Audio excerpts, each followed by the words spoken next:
täna räägime sellisest teemast, nagu on laste saamine, siis laste kasvatamine ja lastega suhtlemine. See on lai teema, aga püüame sellesse saatesse need põhipunktid ära mahutada. No kui nüüd kaks inimest saavad kokku, mees ja naine, ja nende armastuse viljana sünnib siis esimene laps. See on hästi tore sündmus, aga minu küsimus on võib-olla veel rohkem see, et kas peaks laste saamist planeerima, kuidas planeerima ja kas on nii, et tuleb nii palju, kui tuleb või peaks seda kuidagi ikkagi omavahel sättima? Mida sina pastorina ütled? Pastorina kõigepealt, mina olen ka inimene, täpselt samamoodi. See on mõnevõrra keeruline küsimus, sellepärast näiteks, et katoliku kirik ei ole tahtnud sünni regulatsiooni mitte mingis vormis eriti lubada või tunnistada näiteks. Samal ajal kui protestantlikud kirikud on seda teinud ja rasestumisvastased vahendid nad ei taha lubada. See tähendab, et kui on juba rasestumine, siis et see on jumalast ja nii edasi, nii edasi. Et sinna vahele ei tohiks inimene sekkuda. No tegelikult rasestumist on kontrollitud reaalsuses läbi terve inimajaloo. Ja see iseenesest ei ole ei hea ega halb. Küsimus on, et mina usun, et inimene peaks kasutama talle Jumala poolt antud mõistust. Sellepärast, et ma olen näinud neid peresid ka, kus on kõigest igasugusest mõistlikkusest loobutud ja üks laps tuleb teise selga, sõna otseses mõttes. Naine on nagu laste sünnitamise masin, tal on totaalselt kadunud igasugune kontroll selle üle, mis tal kodus toimub, sellepärast, et lapsi, kui need on 9, 10, 11, 12, 13, tähendab, lihtsalt inimliku suutlikkuse piir tekib.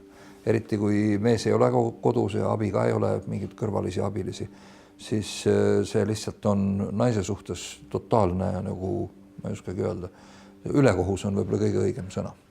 Nii et ikkagi tegelikult peaks olema, nagu sa ütlesid, ma usun kindlasti. Mõistuslikult asjale lähenema. Peaks kindlasti. Ja siin on veel see asi, et naisel on ka mingi plaan oma elu jaoks. Rasedus, laste sünnitamine, see muudab naist. Muudab teda sisemiselt, muudab teda väliselt. Sünnitused, iga laps võtab naiselt midagi ära. Ta võtab terve elu jagu nii-öelda kraami ja materjali temalt ära. Ja selles mõttes naisele jääb kogu aeg vähem. Lõpuks siis tuleb arvestada seda ka, et kui naine on need lapsed sünnitanud, siis ega sellega asi ei piirdu sisse ja töö ju alles hakkab. Nad tuleb ka suureks kasvatada ja selleks läheb umbes 20 millegagi aastat aega. Naisele peab jääma ressurssi seda teha. Ja peale selle kõige, et tal peaks jääma ka ressurssi inimene olla ja õnnelik olla ja veel elu nautida või elust rõõmu tunda mingisuguselgi viisil. Ja kui see laste arv on kriitiliselt suur, ütleme, et ta ületab kuskil 4 või 5 juba, siis sellega hakkab olema kehvasti. Aga lähme siit edasi, laste kasvatamine. Kuidas sina, sul on ka ju 5 last, et mis on sinu sellised kreedod olnud laste kasvatamisel? Või kas üldse oled kasvatanud või oled lasknud neil vabalt kasvada, nii nagu on ka üks väga populaarne kasvatusmeetod, vabakasvatus? Mis on sisuliselt kasvatamatus. Ei, me oleme neid kasvatanud, aga me oleme kõigepealt eeldusena lähtunud sellest, et lapsed ei ole meie omad. Et lapsed nad on pärit Jumalalt, nad on läkitatud siia maailma ja meie oleme siis nagu nende koolitajad või nende nii-öelda tugiisikud, kes vastutavad selle eest, et need on eluks õigesti ja ka piisavalt ette valmistatud. Ja need on mõlemad päris rasked ülesanded, sest igal lapsel on oma iseloom, tal on oma omapära ja seda tuleb arvestada. Me kindlasti algusest peale võtsime ühe põhimõtte, et me ei ürita laste kaudu kompenseerida oma elus saamata jäänud või elamata jäänud asju. Ühesõnaga, et näiteks minust ei saanud suurt muusikut näiteks, et ma tahan, et minu lapsest saaks suur muusik siis minu asemel, eks ole, või midagi muud niisugust, et või sportlane või ärimees või mis iganes. Me teame, et iga laps tuleb omaenda andidega ja me oleme soovinud ära tunda need annid, mis nendel on ja toetada neid nende andides, mitte lugeda nende sisse seda, mida mina arvan. See tähendab, et me oleme neile andnud võimalikult laia ringi võimalusi vaadata, proovida ennast siin ja seal ja siis andnud neile endile võimaluse valida see, mis neile endile sobib ja mis neile meeldib.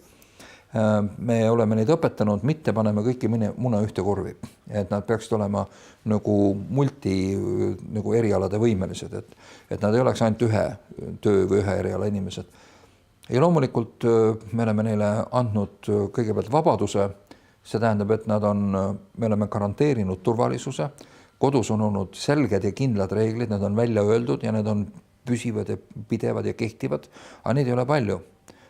Ja lastel on õigused juba sellest pisikesest beebist peale, tal on oma isiksus, tal on õigus oma privaatsusele, tal on õigus oma arvamusele, tal on õigus mitte nõus olla, aga ta peab seda põhjendama. Ja tal on kohustus ka arvestada teiste õigustega ja üldise perekonna kõigi liikmete huvidega. Nüüd ühesõnaga me õpetame teda integreerima nagu ennast suuremasse konteksti ja see tähendab, et ta peab arvestama teiste lastega, ta peab arvestama vanemate ja kõige muude asjadega. Aga tal on õigus vihastada näiteks ja tal on õigus oma viha väljendada. Tal on õigus ja see ei ole mingi kuritegu. Et me oleme viinud keeldude arvu miinimumini, aga me oleme alati kõiki keelde põhjendanud. Miks see on keelatud ja mida teha siis, kui see ikkagi juhtub? Mis siis tuleks teha? Et mitte asetada last sellisesse olukorda, kus laps on täiesti nagu peata olekus ja ta ei tea, kust tuleb kuhu minek ja ta nüüd ei oska enam kuidagi käituda. Et on juhtunud midagi, mida ta ei tahtnud või ta on üle astunud ja ta ei tea enam, mida teha. No üks vältimatu teema on distsiplineerimine ja tänasel päeval on see veel eriti pinnale tõstetud, et ei koolides ega lasteaedades ei tohi enam lapsi distsiplineerida. Et kas see on kuidagi üldse kuidas praktikas, kuidas sa distsiplineerid, kui ühiskond ütleb, et enam ei tohigi distsiplineerida üldse? Või millised on need distsiplineerimisvahendid? Meil ei ole olnud vaja lapsi füüsiliselt karistada, praktiliselt üldse mitte sellepärast, et meil on, mis sa selle füüsilise karistamisega saad, ega elu õpetab ise nii või teisiti, aga me oleme seletanud, selgitanud ja rääkinud ja ma olen leidnud seda, et kui sa pühendad ennast lapsega suhtlemisele, siis laps kuuleb sind ja ta nagu vastab sulle ja see ei ole kuidagi nagu, ta on avatud, ta ei ole suletud ja ta kuuletub poole paremini. Näiteks kui ma lapsega üldse ei tegele ja siis ta tuleb ja ma ütlen talle, et koristame mänguasjad ära, eks ole, siis see sõnakuulmise protsent on oluliselt väiksem kui see, et ma olen temaga mänginud. Ma olen temaga koos aega veetnud, temaga raamatut vaadanud mingit huvitavat saadet, me oleme arutanud elu ja nii edasi. Ja siis ma ütlen talle, kuule tead, et ole ja korja oma asjad siit ära praegu. Et siis see hoopis täiesti teine suhe on. Nii et see, mis on sageli, ütleme, distsipliinile mitte allumine, on lapsepoolne, väga tihti on see lihtsalt protest või see on nagu tegelikult appikarja, seda ei osata nagu lugeda. Ja täna on väga palju häid raamatuid sellest, kuidas lastega suhelda. Ja selles mõttes, et neid on kindlasti vaja korrigeerida ja neil on kindlasti vaja, ma ei ütle, et peksta oleks vaja või ei, aga neil on kindlasti korrigeeringud ja limiidid ja piirid on vajalikud, sellepärast, et vaba kasvatus sellisel viisil, et üldse mitte mingit piire ei ole, see on lapse suhtes kuritegu. No lähme siit nüüd edasi. Lapsed on juba kasvavad ja lähevad kooli. Nüüd õpetajate sõnad, nende suhtumised, meie enda sõnad ja meie ütlemised, julgustamine, mahakiskumine. Need on teemad, mis on ka meil omavahel olnud palju käsitletud, aga siin saates võib-olla räägid nendest ka. Ma usun, et ülioluline, millised sõnu me lapse ellu ütleme juba beebist alates, sest et lapsed ei ole mitte ainult psüühika ja hing, vaid ta on ka vaim. Ja lapse vaim on võimeline asjadest aru saama ammu enne, kui tema mõistus on sellest asjast võimeline aru saama. Nii et kui me räägime lapse ellu Jumala sõnu, häid sõnu, õnnistuse sõnu, hoolimise sõnu ja me räägime tema ellu neid sõnu enne, kui ta on sündinud juba. Näiteks ma olen alati teinud seda, kui mind instrueeriti, et kui mu abikaasa on rase, siis pane oma käed tema kõhu peale selle väikese kõhukese peale, kus see pisike tipu on ja õnnista seda last. Õnnista seda ema ja õnnista seda last ja ütle talle, et sa oled armastatud ja sa oled oodatud ja Jumal õnnistagu sind ja et me palume, et püha vaim tuleks sinu peale juba praegu. Ja nii edasi ja see on tohutu vahe, mida sellised asjad tekitavad.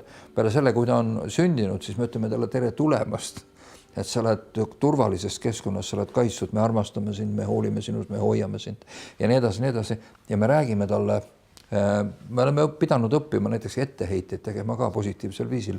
Näiteks me ei ütle, kuidas sa oled nii rumal, vaid me ütleme, et näiteks, et ma tean, et sa ei ole nii rumal, et ära tee niimoodi, et ma tean, et see ju tegelikult ei ole selline, et see on hoopis nagu teine lähenemisnurk ja noh, eks me oleme pidanud õppima. See ei ole olnud algusest nii lihtne, me ei ole ju kõike osanud, me õpime vanemad olema ka, lapsevanemad. Täpselt samuti me õpime seda kogu aeg, ma õpin praegu vanaisa olemist näiteks, midagi ei ole teha. Need põhimõtted on ikka need samad, me räägime üles ehitavaid asju, me võimestame, me julgustame, me tõstame üles ja kui me seame mingeid piire lapsele, siis need on selleks, et elus on piirid olemas. Ühiskonnas on piirid, koolis on piirid, eks ole. Ja me teame, et laps peab oskama nende piiridega nagu hakkama saada ja sellepärast on kõige esimesed piirid on perekonnas, sellepärast et see on nagu miniühiskond, eks ole. Ja selles mõttes ka autoriteedile küsimus, autoriteedi allumine või autoriteedi tunnistamine, mis asi on õiglane autoriteet, mis asi on legitiimne autoriteet üldse, milline on see võim, millele tuleb kuuletuda, miks tuleb kuuletuda, aga millest ma tunnen ära, et see võim ei ole õiglane ja millest ma tean, et ma ei pea talle kuuletuma ja nii edasi. Me seletame neid asju, et me seletame väga palju. Ma tean, näiteks minu poeg on sellest võtnud, mu vanem poeg on võtnud sammu edasi viinud, ta ei kasuta näiteks laste keelt üldse, ta räägib nendega nagu täiskasvanud inimestega ja see on hämmastav kuulata, kuidas väike 5-aastane laps räägib sulle täiskasvanud terminitega ja kusjuures ta saab aru, mida ta teeb, nad on muidugi ääretult terased, aga ütleme, see on lihtsalt väga vapustav on kuulata seda ja seda niimoodi tähele panna. Aga see, et me ehitame neid üles ja me õhutame neid üles ja me palvetame nende eest ja näiteks igal sünnipäeval me õnnistame neid ja õhtuti nad jäävad magama, siis me palvetame nendega ja nii edasi. Me räägime ära, mis on päeva jooksul olnud, me klaarime ära, kui on päeva jooksul midagi viltu läinud, kas seda või teistpidi. Me alati hoolitseme selle eest, et ta saaks rahuga ja hingamisega magama minna. Et see ei ole alati õnnestunud, aga me oleme püüelnud selle poole. Sest et vahest me ei ole ideaalsed, kellelgi ei õnnestu kõik 100%. No koolides tihtipeale õpetajad ütlevad, et sinust ei saa mitte kunagi mitte midagi ja sa oled nii seda ja teist ja kolmandat, et selline negatiivne, millest see üldse tuleb? No see tuleb sellest, et esiteks on vale inimese käsitlus koolis üleüldse.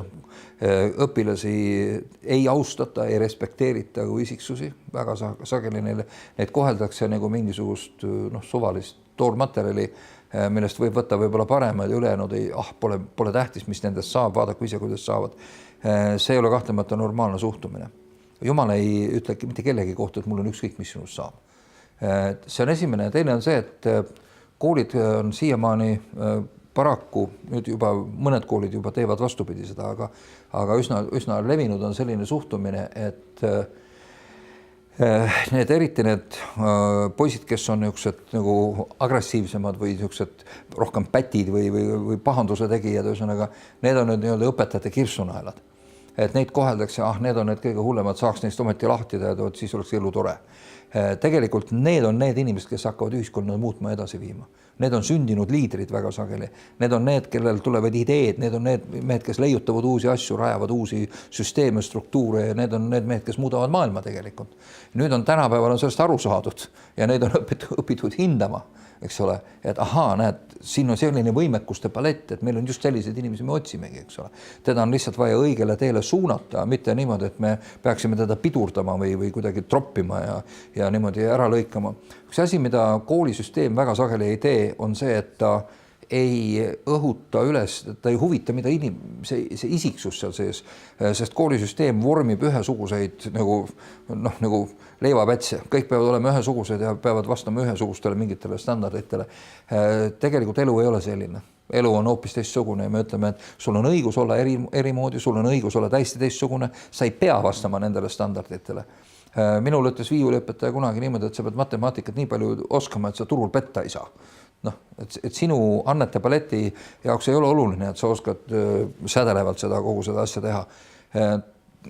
Ma saan temast täpselt aru, mida ta mõtles, eks ole, aga ta oli lihtsalt praktiline. Ja me oleme ka kodukasvatusega üritanud kompenseerida neid asju, mis koolis puudu on. Elik siis me üritame inimest valmistada ette reaalseks eluks. mitte anda talle mingit teoreetilist haridust, nii et ühel hetkel on koolist tänavale visatud ja tal ei ole mitte mingisugust arusaamist, kuidas maailm toimib, eks ole. Faktipõhilist teadmist palju, loogilist mõtlemist ja järelduste tegemine sisuliselt innovatiivsus puudub, eks ole. Et ei ole teadmine, ei ole mitte mingit teadmist, okei, ma sain keemia kontrollida 5, aga mis ma sellega nüüd tänaval teen? Täpselt nii, jah. Eks ole, mis ma sellega siin peale hakkan, milleks mulle see? Et me oleme toetanud seda ja toetanud laste huvialasid ja toetanud nende huvi igasuguste asjade vastu ja oleme nagu unistanud koos nendega, et mis sa sooviksid teha, mis on sinu südames, mis vastavalt nendele annetele, mis inimese sees on. Pluss muidugi see, et mis eristab meie kasvatust tavalisest, on see, et me teame, et Jumalal on iga inimese jaoks eriline plaan. Ja me näeme Jumala ande nende laste sees ja me näeme Jumala andide liikumist ja kasvamist ja liigutamist nende sees. Et see on täiesti teine tase, kuhu need inimesed viivad. Et selles mõttes me oleme erilise koha peal ja ma ütleks, et kõige olulisem on kas või lihtsalt seegi, et me püsime alustuseks, võtame, lõikame ära lõhkuvad sõnad, et me teadlikult hoidume ütlemas lõhkuvaid sõnu, alandavaid, häbistavaid, võimetustavaid sõnu, vaid me ütleme võimestavaid sõnu. Neid, mis ütlevad, sisendavad usku, jah, sa saad, sa oled võimeline, sul tuleb välja, näed, sa oled sellest tubli, näed, tule minuga koos, näed, juba tuleb see, juba tuleb see, juba tuleb see. Eks ole, et me nagu õhutame inimese eneseusku, vastupidi, et me ei lõhu teda maha ja me ei ütle, et sa oled lihtsalt üks telliskivi suures seinas, vaid me ütleme, et sa oled eraldi võetuna väga oluline, aga sa pead suutma funktsioneerida ka üheskoos teistega, ka sotsiaalses plaanis, ütleme, teiste inimeste, koguduse, ühiskonna, kooli, töökaaslaste ja kõigi teistega. Nii et selle asja mõte on valmistada ette täisväärtuslik inimene, kes suudaks ja tahaks leida oma tee koos Jumalaga selles ühiskonnas, kes oleks ise õnnistatud ja kes ise oleks õnnistuseks ka teistele.